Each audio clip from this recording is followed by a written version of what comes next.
Meghalaya honeymoon జంటకి సంబంధించినటువంటి ఉదంతం మర్చిపోకముందే మరొక దారుణమైనటువంటి ఉదంతం ఇప్పుడు వెలుగులోకి వచ్చింది. అదేంటయ్యా అంటే ఒక అమ్మాయి నెల రోజుల క్రితమే పెళ్లి చేసుకుంది. ఇంకెక్కడ హనీమూన్‌కి కూడా వెళ్ళాల.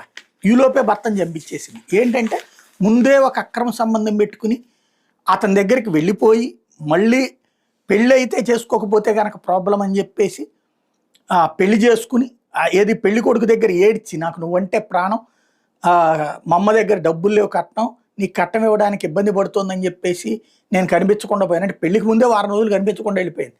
మళ్ళీ వచ్చి తన కోసం ఏడ్చి ఆ పైన పెళ్లి చేసుకుని అబ్బాయిని కన్విన్స్ చేసి అబ్బాయి కూడా నా కోసం ఎంత ప్రాణం పెడుతోంది ఈ అమ్మాయి అని చెప్పి నమ్మి పెళ్లి చేసుకుంటే అతన్ని కాస్త తన ప్రియుడితో కలిసి చంపేసినటువంటి ఉదంతం ఇది.